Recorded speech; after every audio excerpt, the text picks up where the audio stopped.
RSS ದವ್ರಿಗೆ ಅರ್ಧ ಚಡ್ಡಿ ಇತ್ತಂತ ಅದು ಫುಲ್ ಪ್ಯಾಂಟ್ ಮಾಡಿದ್ರಂತ. ಅದೊಂದ ಸಾಧನೆ ಈ ದೇಶದವ್ರು RSS ದವ್ರು ಮಾಡಿದ್ದು ಇಲ್ಲಿವರೆಗೂ. ಏನ್ ಮಾಡಿದ್ರೆ ಸಾಧನೆ? ಸಾಧನೆಗಳು ಬೇಕಲ್ಲ ಈ ಕಶ್ಯಪ್ನವ್ರೆ ನಮಸ್ಕಾರ. ನಮಸ್ಕಾರ. ನಾನು ಸುರೇಶ್ ಗೌಡ ಅಂತ ಹಾಸನಿಂದ. ಹೇಳ್ರಿ. ಏನಿಲ್ಲ, ನೆನ್ನೆ ನೀವು ಒಂದು ಇದನ್ನ ಕೊಟ್ಟಿದ್ರಲ್ಲ ಹೇಳಿಕೆ, ಅದ್ರ ಬಗ್ಗೆ ಒಂದ್ 2 ನಿಮಿಷ ಮಾತಾಡೋಣ ಅಂತ. ಇಲ್ಲ ಸರ್, ನಾನು ಫೋನ್ ಮಾತಾಡಲ್ಲ, ನನಗೆ ಹುಷಾರಿಲ್ಲ. ಹೌದಾ? ಆಯ್ತಾ. ನಮಸ್ಕಾರ ಸ್ನೇಹಿತರೆ, ನಾನು ಸುರೇಶ್ ಗೌಡ, ರಾಷ್ಟ್ರ ರಕ್ಷಣಾ ಸೇನೆ. ಏನು ನಮ್ಮ ಹೊಸದಾಗಿ ಪ್ರಮಾಣ ವಚನವನ್ನ ಬಿಕ್ಕಡಿಸಿ ತಪ್ಪಾಗಿ ಪ್ರಮಾಣ ವಚನ ಸ್ವೀಕರಿಸಿದ್ರಲ್ಲ ಮಿಸ್ಟರ್ ಕಾಶಪ್ಪನವರ್ ಏನ್ ಮಂತ್ರಿಗಳು, ಅವ್ರ ಹತ್ರ ಮಾತಾಡಿದೆ. ಸಾಧನೆಗಳು ಬೇಕಲ್ಲ ಈ ದೇಶಕ್ಕೆ. ಏನಾದ್ರು ಒಂದು ಕೊಡುಗೆ ಕೊಟ್ಟರು ಅಥವಾ ಸ್ವಾತಂತ್ರ್ಯಕ್ಕೆ ಹೋರಾಟ ಮಾಡಿದ್ರು, ಈ ದೇಶದ ಇವತ್ತು ನಡೀತಾ ಇರುವಂತ ಭಯೋತ್ಪಾದಕನೆ ರಕ್ಷಣೆ ಕೊಟ್ಟರು, ಏನಾದ್ರು ಮಾಡಬೇಕಲ್ಲ.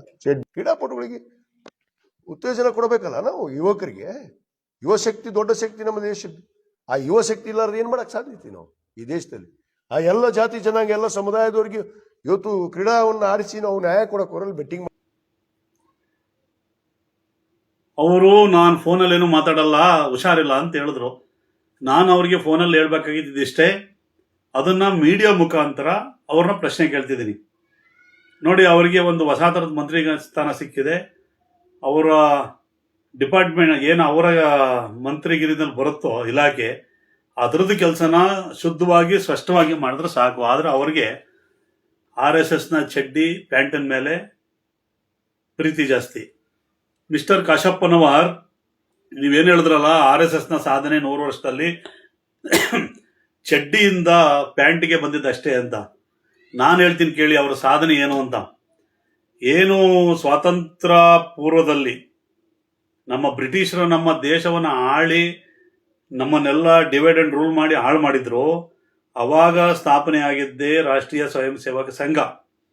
ಅವತ್ತಿಂದ ಎಲ್ಲ ಹಿಂದೂಗಳನ್ನು ಒಗ್ಗೂಡಿಸಿ ಅವರಿಗೆ ದೇಶಭಕ್ತಿ, ಶಿಸ್ತು, ಸಂಯಮ ಮತ್ತೆ ವ್ಯಕ್ತಿ ನಿರ್ಮಾಣ ಮಾಡಿದಂತಹ ಸಂಸ್ಥೆ RSS.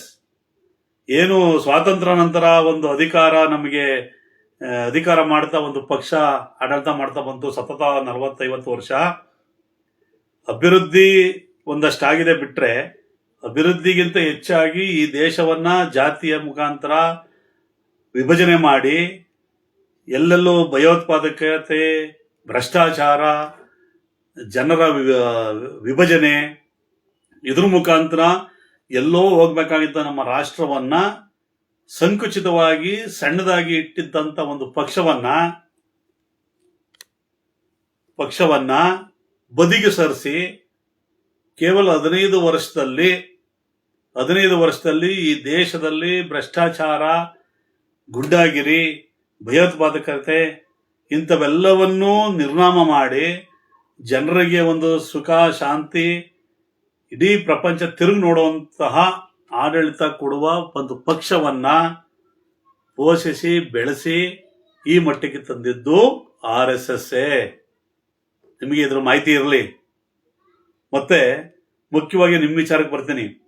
ಏನವ್ರು ಹೇಳಿದ್ರಿ, ನಾವು IPL ಟಿಕೆಟು, ನಾವು ಕ್ರೀಡೆನ ಪ್ರೋತ್ಸಾಹ ಬೇಕು ಅಂತಂದ್ರೆ ಅದಕ್ಕೂ ಆಡ್ಕೊಂತಾರೆ ಅಂತ. ರೀ, IPL ಕ್ರೀಡೆ, ಕ್ರಿಕೆಟ್ ಒಂದು ಕ್ರೀಡೆ. ಅದು ರಾಷ್ಟ್ರ ಮಟ್ಟದಲ್ಲಿ ಆಡಬೇಕಾದ್ರೆ ಅದು ನಮ್ಮ ದೇಶದ ಕ್ರೀಡೆ. IPL ಬಂದು ಒಂದು ಜೂಜಿನ ಕ್ರೀಡೆ.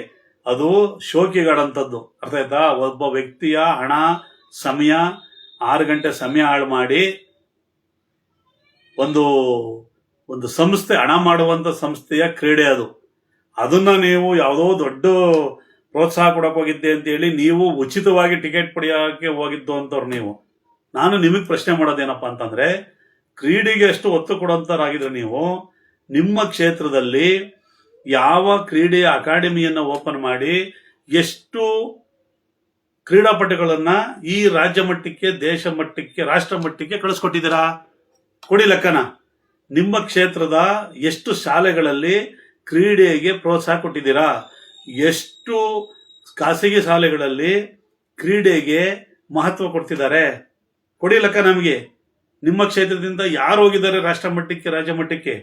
ಕಬಡ್ಡಿ, ಖೋ-ಖೋ, ಅಥ್ಲೆಟಿಕ್ಸ್, ಇದರಲ್ಲಿ ಗ್ರಾಮೀಣ ಮಟ್ಟದಿಂದ ಬಂದಿರುವಂತಹ ವಿದ್ಯಾರ್ಥಿಗಳ ಪ್ರತಿಭೆಯನ್ನ ಗುರುತಿಸಿ ಅವರನ್ನ ರಾಷ್ಟ್ರ ಮಟ್ಟಕ್ಕೆ ಕಳಿಸ್ಕೊಡುವಂತಹ ಜವಾಬ್ದಾರಿಯನ್ನು ಏನಾದರೂ ನೀವು ವಹಿಸ್ಕೊಂಡಿದ್ರೆ ಮಾತ್ರ ಕ್ರೀಡೆ ಬಗ್ಗೆ ಮಾತಾಡಬೇಕು. ನಿಮಗೆ ಅಹಂ ಜಾಸ್ತಿ. ನಾನು ನೇರವಾಗಿ ಹೇಳ್ತಿದ್ದೀನಿ, ಈ ಜಗತ್ತಲ್ಲಿ ಅಹಂ ಪಟ್ಟವರು ಯಾರೂ ಉದ್ಧಾರ ಆಗಿಲ್ಲ. ನಿನ್ನೆ ಒಂದು ಮಂತ್ರಿಗಿರಿ ಸಿಕ್ಕಿದೆ ಅಂತ ಹೇಳಿ ಆ ನಿಮ್ಮ ಸ್ವಾಮೀಜಿಗಳಿಗೆ ಏಕವಚನದಲ್ಲಿ ಮಾತಾಡ್ತಿದ್ದೀರಾ ಅಲ್ವಾ? ಸ್ವಾಮೀಜಿನಿಂದ ಏನಾದರೂ ಇರಲಿ, ಅದು ನಮಗೆ ಬೇಕಾಗಿಲ್ಲ. ಆದರೆ ಒಬ್ಬ ವ್ಯಕ್ತಿ ನೋಡಿ, ನಾವು ನಿಮ್ಮನ್ನ ಏಕವಚನದಲ್ಲೇ ಮಾತಾಡ್ಬೋದಾಯ್ತು.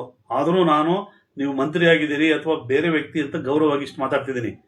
ನಾನು ನಿಮಗೆ ಒಂದೇ ಹೇಳೋದು, ನಾವು ನಿಮ್ಮನ್ನು ಬಹಳ ವರ್ಷದಿಂದ ಗಮನಿಸಿದ್ದೀವಿ.